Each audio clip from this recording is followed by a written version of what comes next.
میرے پیارے دوستو، میں ہوں آپ کا دوست صغیر برڑا اور آپ دیکھ رہے ہیں اپنا پسندیدہ چینل کڑوا سچ۔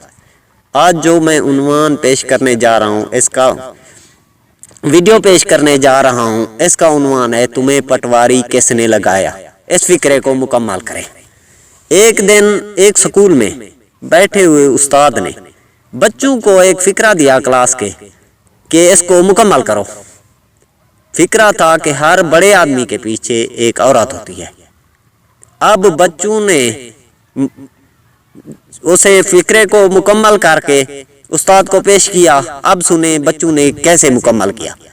ہر ایک بچے نے، پہلے بچے کا، ہر بڑے آدمی کے پیچھے ایک عورت ہوتی ہے، پھر بھی وہ بڑا آدمی بن جاتا ہے۔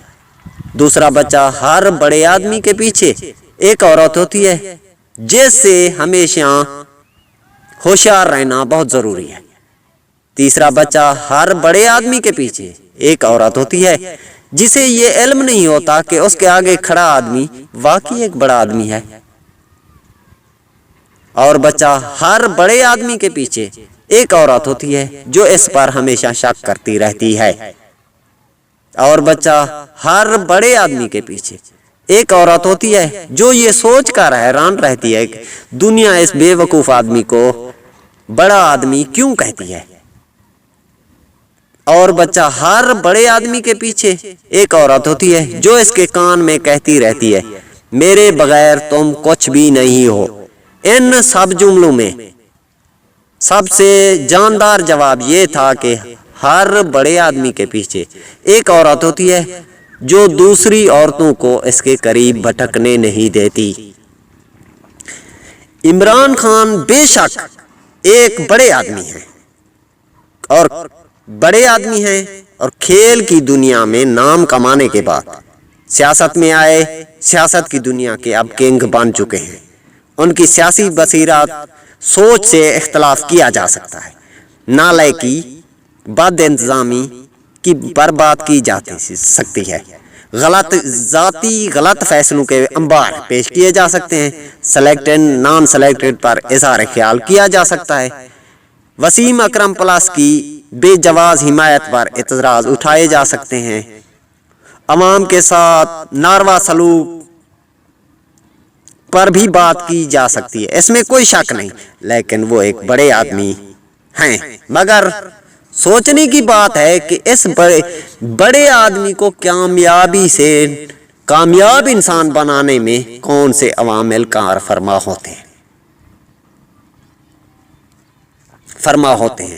کیوں ہمارے مذہب میں ہے کہ بڑا آدمی کامیاب کیوں نہیں ہوتا؟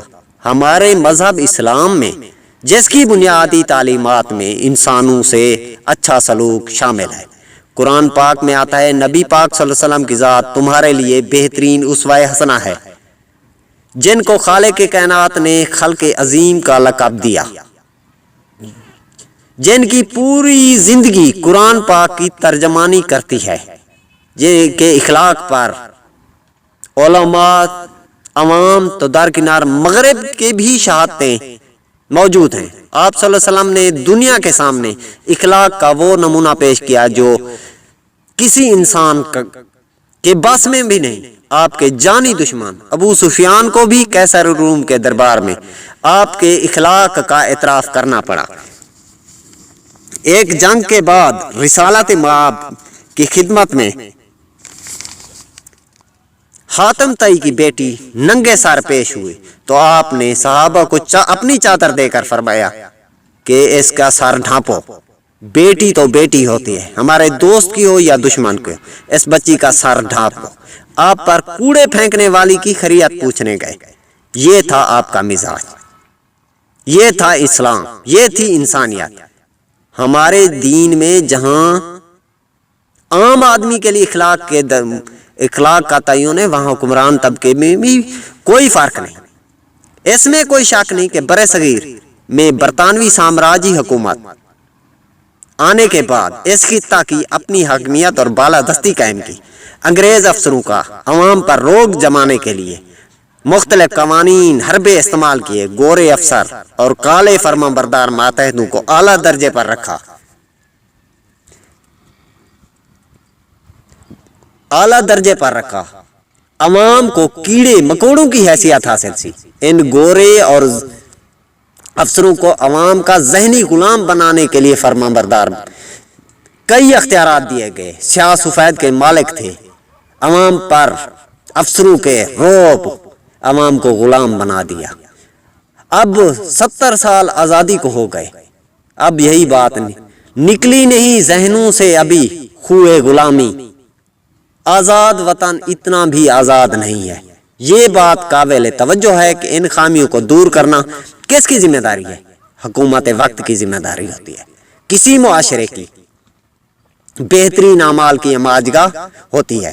اس کام کے لیے سب سے پہلے خود کو حکومت احتسابی عمل سے گزارنا پڑتا ہے، اپنے گھر کو دوسروں کے لیے قابل تقلید بنانا پڑتا ہے، جزا سزا کے اثرات باقی ادارے بھی خود اصلاح کریں، وگرنہ حکومت اپنے اقدامات اٹھانے کی پابند ہوگی۔ مگر افسوس کی بات یہ ہے کہ موجودہ حکومت ہو یا سابقہ ہو، اپنے نعرے کو نظر انداز کرتے ہوئے اداروں کی اصلاح کے لیے کوئی کام نہیں، اپنے مفاد اور ذاتی انا اور ذاتی روب اور سب کچھ کے لیے ہو رہا ہے۔ وزراء جو ہیں بیان بازی تک محدود ہیں، ان کا عوام کے ساتھ کوئی اچھے کام کرنے کا ارادہ نہیں۔ اور میں ایک اور گزارش کر لوں، نوٹس دے رہا ہوں ہمارے ملک کی خواتین کے ساتھ معذرت، کیونکہ اچھی خواتین بھی ہیں۔ یہ بات میں نے نااہل خواتین کے لیے، خواتین میں حضرت بی بی زینب، حضرت بی بی سکینہ، حضرت بی بی مریم، کئی مقدس عورتیں ہیں، عورتیں بھی اچھی ہیں، لیکن یہ لفظ میں نے نااہل اور کرپٹ عورتوں کے لیے استعمال کیا جو ہیں۔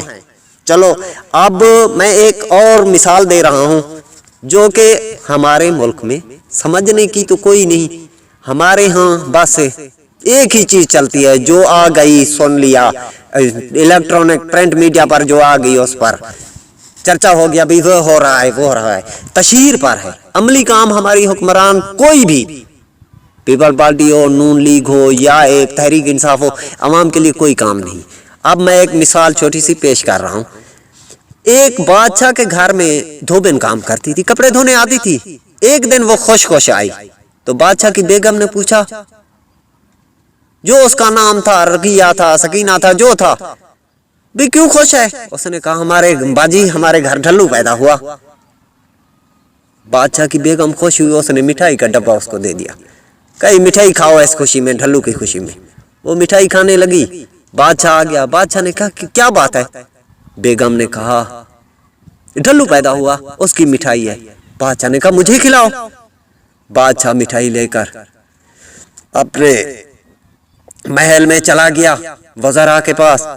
بادشاہ مٹھائی دیکھ کر وزیر نے پوچھا، ذل الہی جہاں پناہ کیا بات ہے آپ خوش ہیں؟ بادشاہ نے کہا ڈھلو پیدا ہوا، اس کی مٹھائی ہے۔ وزیر نے آرڈر دے دیا، مٹھائیاں بانٹنے لگی سب وزیروں کو، سب وزیر مٹھائیاں کھا رہے ہیں، جو پوچھ رہا ہے کیا ہے؟ ڈھلو پیدا ہوا، سب خوش ہیں، ڈھلو پیدا ہوا، ڈھلو پیدا ہوا۔ ایک وزیر نے ہمت کر کے پوچھا کہ وزیر اعظم سے، ہاں سر ڈھلو ہے کون؟ وزیر اعظم نے کہا یار مجھے بھی پتہ نہیں یہ کون سی بلا کا نام ہے، بادشاہ سے پوچھتے ہیں۔ بادشاہ کے پاس کانپتے ہوئے پہنچے، ذل الہی جہاں پناہ ڈھلو کون ہے؟ بادشاہ نے کہا مجھے تو نہیں پتا، یہ تو بیگم نے کہا۔ پھر بادشاہ بیگم کے پاس گیا، اس سے پوچھا کہ ڈھلو کون ہے؟ اس نے کہا مجھے نہیں پتا، وہ ہماری دھوبن نے کہا ڈھلو پیدا ہوا۔ دھوبن کو بلایا، پوچھا کہ ڈھلو کون ہے؟ اس نے کہا ہماری گدھی کو بچہ پیدا ہوا، اس کا نام ڈھلو ہے۔ یہ ہے ہمارا حال، جو بھی آتی ہے اس پر ڈھڈورا پیٹا جاتا ہے۔ ہمارا الیکٹرانک ہو، پرنٹ میڈیا ہو، بہترین ہے، لیکن یہ لکیر کے فقیر ہے۔ انسانیات اخلاق کے لیے کوئی کام نہیں۔ کوئی چینل ہو اس پر اگر خرچ کرو، نوٹ دو تو وہ خبر چل جاتی ہے، اگر کہیں ظلم ہو رہا ہے تو آنکھیں بند کر دیتے۔ کئی صحافیوں کو تھوڑی کھینچا تانی ہونی چاہیے، لیکن ایسی بھی نہیں ہونی چاہیے کہ بس سب کچھ ہو۔ اب میں کیونکہ ٹائم زیادہ ہو رہا ہے، آپ لوگ پھر ناراض ہو جاتے ہیں کہ زیادہ ٹائم والی ویڈیو ہوتی ہے. میں آپ سے ریکویسٹ کر رہا ہوں کہ پیارے دوستو چینل کو سبسکرائب بھی کریں, لائک بھی کریں, کمنٹ بھی دیں. یہ آپ کا اپنا چینل ہے. چلتے چلتے پاکستان زندہ باد, پاک فوج پائندہ باد.